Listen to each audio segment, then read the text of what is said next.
जय श्री कृष्ण साथियों। क्या आपने कभी गौर किया है कि हमारी पूरी जिंदगी दो ही चीजों के इर्द गिर्द घूमती है। हम क्या कर रहे हैं और उसका परिणाम क्या होगा। हम हर सुबह उठते हैं, हर दिन की शुरुआत ही इसी सोच से करते हैं, आज मुझे क्या मिलेगा, आज मेरा काम कितना सफल होगा, क्या लोग मुझे कैसे जज करेंगे। लेकिन यहीं से हमारे भीतर एक अदृश्य दबाव पैदा हो जाता है। छात्र पढ़ाई करता है लेकिन ध्यान ज्ञान पर नहीं बल्कि अंकों पर होता है। कर्मचारी काम करते हैं लेकिन ध्यान सीखने या योगदान पर नहीं बल्कि प्रमोशन पर होता है। रिश्तों में हम प्यार करते हैं लेकिन ध्यान अपनापन पर नहीं बल्कि बदले में मुझे क्या मिलेगा पर होता है। यानी जीवन के हर क्षेत्र में हमारी ऊर्जा परिणाम आउटकम में उलझी रहती है और प्रयास जो इफोर्ट है इसकी पवित्रता हम कहीं न कहीं खो देते हैं। हाँ साथियों, मैं नरेंद्र कुमार आज कथावाचक की भूमिका में आप सबों का लिविंग हैप्पीली में स्वागत करता हूं और विनम्र निवेदन भी करता हूं कि अगर लिविंग हैप्पीली को आपने अभी तक सब्सक्राइब नहीं किया अवश्य सब्सक्राइब करें, लाइक करें, सगे संबंधियों के साथ भी साझा करें। आज हम बात करने जा रहे हैं the best practical strategy for our modern life management. हाँ साथियों, यही कारण है कि स्ट्रेस, एंजाइटी और कंफ्यूजन आज की सबसे बड़ी बीमारी बन गई है। हम काम करते हैं लेकिन संतोष नहीं मिलता, हम मेहनत करते हैं लेकिन संतुलन नहीं बना पाते, हम रिश्ते निभाते हैं लेकिन शांति हाथ नहीं लगती। और यही वह जगह है जहां प्राचीन भारतीय ज्ञान हमें दिशा देते हैं। महाभारत की युद्ध भूमि केवल अर्जुन और कौरवों पांडवों में लड़ाई नहीं थी, वह जीवन की सबसे बड़ी गहरी लड़ाई का प्रतीक था। अर्जुन खड़ा था अपने ही लोगों के सामने और उसके भीतर द्वंद्व था। कर्तव्य बनाम मोह, जिम्मेदारी बनाम भावनाएं, सफलता बनाम असफलता का डर। क्या वह वही संघर्ष नहीं है जिसे हम सब हर दिन जीते हैं? जब कैरियर और परिवार के बीच संतुलन करना हो, जब सत्य और सुविधा के बीच चयन करना हो, जब मेहनत करने के बावजूद परिणाम हमारे नियंत्रण में ना हो। साथियों, महाभारत का वह दृश्य कल्पना कीजिए, वह आज भी जीवित है। बस फर्क इतना है कि युद्ध भूमि बदल गई है। आज हमारी युद्ध भूमि है ऑफिस, क्लासरूम, घर और यहां तक कि हमारा खुद का मन। हमारे सामने भी वही सवाल खड़े होते हैं, क्या मैं सही कर रहा हूं? क्या मुझे मेरी मेहनत का फल मिलेगा? अगर ना मिला तो? यही वह जगह है जहां जीवन का असली दर्शन हमें मार्गदर्शन देता है, हमें सिखाता है कि जीवन का सार केवल कर्म करने में है, परिणाम की चिंता में नहीं। आज हम इसी संदेश को गहराई से समझेंगे और यह केवल आध्यात्मिक शिक्षा नहीं होगी साथियों, बल्कि यह life management, emotional intelligence, stress management और उससे भी बड़ा पर्सनल ग्रोथ की सबसे बड़ी कुंजी होगी। और अगर इसे आपने अपनाया तो न केवल आपकी सोच बदलेगी बल्कि आपका जीने का तरीका भी बदल जाएगा साथियों। तो आज का वीडियो आपके लिए सिर्फ एक ज्ञानवर्धक चर्चा नहीं होने जा रहा, बल्कि आपके जीवन के हर पहलू, चाहे वो करियर हो, रिश्ते हो, मानसिक शांति हो या आत्मिक संतुलन हो, इसके लिए गेम चेंजर साबित हो सकता है। आज से मैं आपको एक श्लोक ऐसे बताने जा रहा हूं जो केवल हिंदू धर्म या गीता तक सीमित नहीं है, बल्कि यह पूरे मानव जीवन का सार है। भगवान श्री कृष्ण ने युद्ध भूमि में अर्जुन को कहा था, कर्मण्येवाधिकारस्ते मा फलेषु कदाचन मा फल कर्म फल हेतु भूर्मा ते संगो योस्तो कर्मणि। दूसरे अध्याय के 47वां श्लोक मेरा सर्वप्रिय और निश्चित है आपने भी इसे किसी न किसी रूप में अवश्य सुना होगा। और यह श्लोक केवल अर्जुन के लिए नहीं था, बल्कि यह हम सब के लिए है, क्योंकि हमारी पूरी जिंदगी कर्म और फल के इर्द गिर्द ही तो घूमती है। लेकिन गीता का यह संदेश हमें एक नया दृष्टिकोण देता है। कर्म पर अधिकार है, फल पर नहीं। यानी हमें अपने एक्शन पर फोकस करना है, न कि उसके आउटकम पर। आज मैं इस श्लोक को आपके समक्ष 5 पहलुओं में रखूंगा साथियों।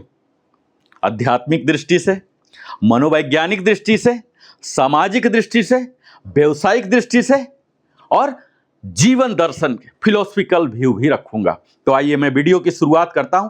आध्यात्मिक दृष्टि, स्पिरिचुअल व्यू। सबसे पहला तो यह जान लीजिए कि गीता एक धार्मिक ग्रंथ से कहीं बहुत ज्यादा बढ़कर एक आध्यात्मिक विज्ञान है। जब श्री कृष्ण कहते हैं कर्म पर अधिकार है, फल पर नहीं, तो इसका आध्यात्मिक अर्थ क्या है जानते हैं?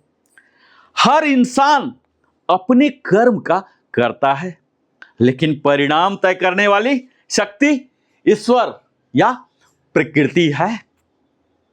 जब हम परिणाम की चिंता छोड़ देते हैं और केवल कर्म में लग जाते हैं, तब हमारा मन शुद्ध होता है।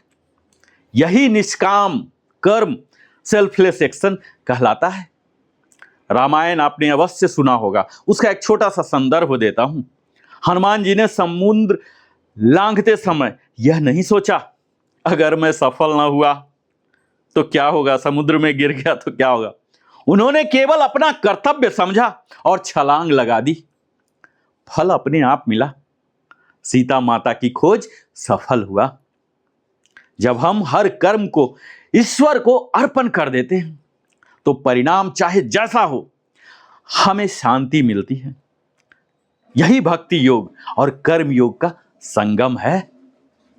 अगर मैं साइकोलॉजिकल व्यू प्रस्तुत करूं, तो आधुनिक मनोविज्ञान कहता है कि स्ट्रेस और एंजाइटी का सबसे बड़ा कारण क्या है जानते हैं? 2 ही चीज है। पहला, फ्यूचर वरी, यानी हम भविष्य की चिंता में उलझे रहते हैं, जो कि शायद हो भी ना, 99% हो भी ना, उसकी चिंता में व्यस्त रहते हैं। और दूसरा होता आउटकम ऑब्सेशन, यानी परिणाम की लत। हम बिल्कुल लत में फंस जाते हैं, क्या मिलेगा क्या मिलेगा। विद्यार्थी परीक्षा से पहले नर्वस क्यों हो जाता है जानते हैं? क्योंकि वह मार्क्स पर अटका होता है। प्रोफेशनल ऑफिस में फ्रस्ट्रेटेड क्यों है जानते हैं? क्योंकि उनका ध्यान promotion, salary, bonus, incentive, award पर है। गीता हमें माइंडसेट बदलने की सलाह देती है। Focus on action, note on result. अगर हम केवल आज पर केंद्रित रहें और पूरे मन से कार्य करें, तो उसका माइंड स्ट्रेस फ्री हो जाता है साथियों। एक मैराथन रनर अगर सिर्फ फिनिश लाइन की चिंता करेगा तो थक जाएगा, लेकिन अगर वह हर कदम का आनंद ले तो पूरी रेस आसान हो जाएगी। और गीता का यह श्लोक माइंडफुलनेस यानी वर्तमान में जीना सिखाता है। आज के समय में यह साइकोलॉजिकल थेरापी से ज्यादा प्रभावी है साथियों। अगर आपने इस श्लोक की आत्मा को समझ लिया, तो आपको किसी भी प्रकार की थेरापी के पास नहीं जाना पड़ेगा, चाहे फिजियोथेरापी ही क्यों न हो। और अगर मैं इस श्लोक के सोशल एंड रिलेशनशिप व्यू यानी सामाजिक दृष्टिकोण को समक्ष प्रस्तुत करूं, तो हमारे जो रिश्ते होते हैं, रिलेशनशिप, ये भी इसी सिद्धांत पर टिके हैं। आप पति पत्नी का रिश्ता ले लीजिए कि अगर मुझे क्या मिलेगा इस पर आधारित हो जाए तो क्या होगा? टूटेगा, सेपरेशन, फ्रैक्चर्ड रिलेशनशिप, और उसके आगे क्या होता है मैं बताना नहीं चाहता। लेकिन अगर दोनों सिर्फ अपना अपना कर्म करें, अपनी भूमिका को पूरी शिद्दत से निभाएं, यानी रिस्पेक्ट, लव और रिस्पॉन्सिबिलिटी निभाएं तो रिश्ते मजबूत ही सिर्फ नहीं होंगे, उनमें प्रगाढ़ता आएगी। मां बच्चे से यह नहीं सोच कर प्यार करती है, सेवा करती है कि बड़ा होकर यह मुझे क्या देगा, क्या देगा क्या नहीं देगा, ये तो संसार देख रहा हूं। वह सिर्फ पालन पोषण इसलिए करती है क्योंकि यह उसका निस्वार्थ कर्म है। अगर हर व्यक्ति सिर्फ यह सोचने लगे कि मुझे इस समाज से क्या मिल रहा, मुझे इस राष्ट्र से क्या मिल रहा, तो क्या होगी जानते हैं साथियों? अराजकता होगी, भ्रष्टाचार बढ़ेगा। लेकिन हर कोई अगर यह कहे कि मुझे समाज को क्या देना है, तो कल्पना कीजिए यह समाज हमारा आदर्श समाज बनेगा। यह श्लोक हमें सिखाता है कि रिश्ते और समाज ये दोनों सेवा पर टिके हैं, और ये तभी तक टिके होते हैं जब तक कि हम फल की अपेक्षा से मुक्त हों। और आज के समय में जो प्रोफेशनल और कॉरपोरेट व्यू है, हम सब कॉरपोरेट में काम करते हैं। आज की कॉरपोरेट लाइफ में कंपटीशन बहुत है, गला काट एक दूसरे को बिल्कुल बद्ध करने के लिए तुले हुए हैं। हर कर्मचारी, हर एंटरप्रेन्योर यह सोचता है प्रॉफिट कितना होगा, प्रमोशन कब मिलेगा, सक्सेस कब आएगी, रिवार्ड कब मिलेंगे, अवार्ड कब मिलेंगे, बोनस कब मिलेगा। पर गीता का यह श्लोक एक पावरफुल कॉरपोरेट प्रिंसिपल है साथियों। कर्म पर focus, then your performance will improve. फल पर अटकना यानी स्ट्रेस और बर्नआउट आपके हाथ लगेंगे साथियों, सक्सेस तो नहीं लगेगा। अगर एक विद्यार्थी सिर्फ रिजल्ट सोचेगा तो क्या होगा जानते हैं? प्रेशर बढ़ेगा, तनाव आएगा, दबाव बढ़ेगा। लेकिन अगर वह प्रोसेस और लर्निंग पर ध्यान देगा तो रिजल्ट अपने आप बेहतर होगा। अगर कर्मचारी प्रमोशन पर अटक गया तो हर साल नहीं मिला, पैनल में नाम नहीं आया, तो क्या हाथ लगेगा? फ्रस्ट्रेशन, धीरे धीरे डिप्रेशन। लेकिन अगर वह स्किल डेवलपमेंट और आउटपुट क्वालिटी पर ध्यान दे तो प्रमोशन खुद आ जाएगा। आज एंटरप्रेन्योर का जमाना है साथियों। स्टार्टअप फाउंडर अगर सिर्फ फंडिंग और प्रॉफिट सोचेगा तो क्या होगा जानते हैं? फेल हो जाएगा। लेकिन अगर वह कस्टमर वैल्यूज क्या वो ट्रांसफर कर रहा, क्या जनरेट कर रहा, और इनोवेशन पर फोकस करे तो सक्सेस स्वतः आएगी साथियों। और मॉडर्न मैनेजमेंट भी यही कहती है, focus on process not on outcome. और जब हमारी क्वालिटी और कंसिस्टेंसी मिलती है, यही तो हमारे जीवन को सक्सेस बनाती है। और गीता का यह श्लोक आधुनिक कॉर्पोरेट कल्चर में स्ट्रेस मैनेजमेंट और प्रोडक्टिविटी बढ़ाने का एक सशक्त फार्मूला है। और अगर मैं फिलोसॉफिकल व्यू, जो मेरा फेवरेट व्यू होता है, जीवन दर्शन की बात करूं, तो अब सबसे बड़ा प्रश्न क्या है जानते हैं? क्या यह संभव है कि हम हमेशा फल की चिंता छोड़ दें? तो आपका जवाब किन्हीं का हाँ भी हो सकता और नहीं, दोनों हो सकता। यानी हमारा मन स्वाभाविक रूप से फल चाहता है, यह बिल्कुल नैसर्गिक है। लेकिन यह श्लोक हमें सिखाता है फल की इच्छा पूरी तरह खत्म करना नहीं है, बल्कि उस पर आधारित जो आसक्ति होती है, अटैचमेंट होती है, इसे खत्म करना है।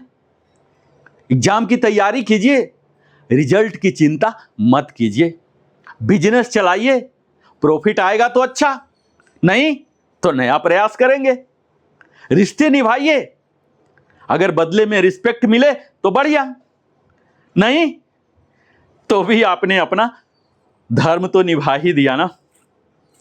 साथियों, ये जो जीवन है ना, एक खेल है। हम जितना गंभीरता से लेते हैं इतना लेने की जरूरत नहीं है। और हम सब एक खिलाड़ी मात्र ही तो हैं। और एक खिलाड़ी का क्या काम होता है? खेलना। जीत हार ये रेफरी तय करता है। क्या एक खिलाड़ी हार जीत तय कर सकता है? वो खुद अपने आप को आउट या सिक्स डिक्लेयर कर सकता है? ये तो रेफरी का काम है। अगर खिलाड़ी केवल जीत की चिंता करेगा तो खेल क्या होगा जानते हैं? बिगड़ जाएगा, वो मनोरंजक नहीं होगा, रुचिपूर्ण नहीं होगा। और वही खेल का आनंद लेगा जो परिणाम को नहीं सोचेगा। और अगर अच्छा खेला तो आपको क्या कल्पना से परे नहीं लग रहा कि परिणाम अच्छा नहीं होगा? साथियों, गीता का यह श्लोक कर्मण्येवाधिकारस्ते मा फलेषु कदाचन हमें 3 बातें स्पष्ट रूप से सिखाता है। कर्म कीजिए, फल की चिंता छोड़ दीजिए, वर्तमान पर फोकस कीजिए, भविष्य अपने आप सुंदर बनेगा, भविष्य की टेंशन लेने की जरूरत आपको नहीं है।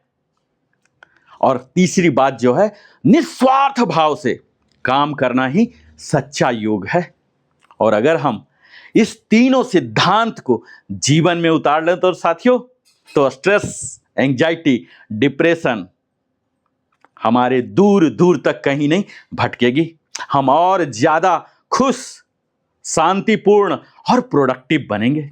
इसीलिए कहता हूं साथियों, फल आपके हाथ में नहीं है। उस वृक्ष को लगाना, फसल को कितना बेहतर आएगा यह आपके हाथ में नहीं है, लेकिन उसके लिए जो जरूरी है वो करना, यानी कर्म की गुणवत्ता आपके हाथ में है। कितनी बेहतर से मैं वीडियो प्रस्तुत कर सकता हूं, ये मेरे हाथ में है।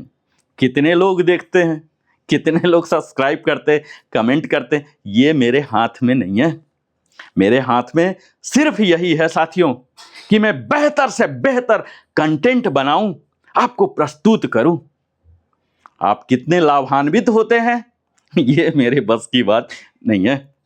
और इतना निश्चित मैं मानता हूं कि जब हमारा कर्म अच्छा होगा तो फल अपने आप श्रेष्ठ होगा साथियों। इसमें हमें रत्ती भर भी संदेह करने की आवश्यकता नहीं है। आज हमने जीवन का वह गहरा सत्य जाना जिसे अक्सर हम सब नजरअंदाज कर देते हैं। हम सब परिणाम यानी रिजल्ट के पीछे दौड़ते दौड़ते थक चुके हैं। लेकिन सच्चाई तो यह है कि परिणाम कभी हमारे हाथ में था ही नहीं। हमारी असली ताकत तो हमारे कर्म, एक्शन में है, हमारे प्रयास और हमारे इरादों में रही है। और महाभारत का वही युद्ध भूमि याद कीजिए साथियों। अर्जुन हारा नहीं था, लेकिन वह कंफ्यूजन में फंसा था। वह अपने ही विचारों, अपने ही डर और अपने ही मोह की बंदी बन गया था। और ठीक वैसा ही तो हम सबके साथ भी होता है, हर दिन होता है, रोजमर्रा के जीवन में होते हैं। जब हम मेहनत करते हैं लेकिन असफलता का डर हमें बांध लेता है। जब हम रिश्तों में दिल देते हैं लेकिन बदले की अपेक्षा हमें तोड़ देती है। जब हम सपनों के पीछे भागते हैं लेकिन नतीजों की चिंता हमें थका देती है। यही वह जगह है जहां गीता का यह संदेश अमृत की तरह काम करता है साथियों। यह हमें सिखाती है कि कर्म करते रहिए, क्योंकि कर्म ही आपका धर्म है।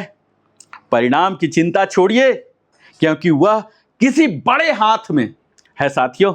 यह आपके हाथ में नहीं है। विज्ञान अभी तक वहां नहीं पहुंचा है। और सबसे महत्वपूर्ण क्या है जानते हैं? अकर्मण्यता, यानी कुछ न करना से बचिए, क्योंकि वही असली हार है साथियों। जरा सोचिए, अगर एक विद्यार्थी पढ़ाई में केवल सीखने का आनंद लेने लगे तो न कि अंकों की चिंता करे, तो उसका दबाव आधा हो जाएगा। और अगर एक कर्मचारी अपना ध्यान केवल ईमानदारी और मेहनत पर लगाए तो न कि प्रमोशन के डर या लालच पर, तो उसका काम भी सुधरेगा और जीवन भी। और अगर हम रिश्तों में केवल देने का भाव रखें तो न कि हर समय पाने की चाह, तो हमारे जीवन में क्या मिलेगा जानते साथियों? प्रेम और शांति दोनों अस्थायी रूप से हमें मिलेंगे। और यही गीता का असली शिक्षा है। कर्म करते रहिए, लेकिन क्योंकि कर्म ही जीवन का सबसे बड़ा साधन और सबसे बड़ी साधना भी है साथियों। और आज का यह वीडियो केवल मैं धार्मिक प्रवचन नहीं, बल्कि ये मॉडर्न लाइफ मैनेजमेंट की सबसे प्रैक्टिकल स्ट्रेटजी के रूप में प्रस्तुत किया हूं। क्योंकि जब आप परिणाम से ऊपर उठ जाते हैं तभी आप स्ट्रेस से भी तो मुक्त होते हैं। और जब आप केवल कर्म पर ध्यान देते हैं तभी आप अपने काम में एक्सेलेंस ला सकते हैं, उत्कृष्ट बन सकते हैं, सर्वश्रेष्ठ बन सकते हैं। और जब आप अपने प्रयास को ईश्वर को समर्पित कर देते हैं, तभी आपको भीतर की शांति यानी इनर पीस और सच्चा आनंद, जिसे ट्रू हैप्पीनेस कहते हैं, वो मिलता है। और साथियों, मैं नरेंद्र कुमार अंत में यही कहना चाहूंगा कि जीवन का हर दिन, हर पल एक नई युद्ध भूमि है। हम सब अपने अपने कुरुक्षेत्र में खड़े हैं, और जब जब कंफ्यूजन, फियर या स्ट्रेस हमें जकड़े, तब तब गीता का यह ज्ञान हमें राह दिखाएगा। इसीलिए आज से एक संकल्प लेकर जाइए कि मैं परिणाम की चिंता छोड़कर केवल अपने कर्म को उत्कृष्ट बनाने पर ध्यान दूंगा। और साथियों, परिणाम कभी भी हमारे नियंत्रण में नहीं था, लेकिन कर्म हमेशा हमारे अधिकार में है। और यही समझ अगर आ गया तो आपके जीवन के हर क्षेत्र में आपको विजेता बनाएगा। अगर ये वीडियो आपके दिल को छू गया हो तो अपने सगे संबंधियों को भी, उनके साथ भी साझा कीजिए। मैं फिर से मिलता हूं इसी प्रकार की दमदार और प्रेरणादायक गीता की पूरी श्रृंखला के साथ। तब तक आपसे यही निवेदन करता हूं कि आप हमारे चैनल को, लिविंग हैप्पीली को अवश्य सब्सक्राइब करें, लाइक करें। सब्सक्रिप्शन से, लाइक करने से आपका कुछ नहीं जाता, लेकिन हमारे पास असंख्य की मात्रा में वो धन आता है, आपका आशीर्वाद आता है, और मेरे लिए प्रेरणा का स्रोत बनता है साथियों। इसीलिए अवश्य सब्सक्राइब करें, लाइक करें, बेल आइकन भी पुश करें, और सगे संबंधियों के साथ साझा करें। और अगर आपको यह वीडियो अच्छा लगा हो तो सिर्फ जय श्री कृष्ण कमेंट में लिख दें। मैं फिर से मिलता हूं, तब तक जय श्री कृष्ण, राधे राधे।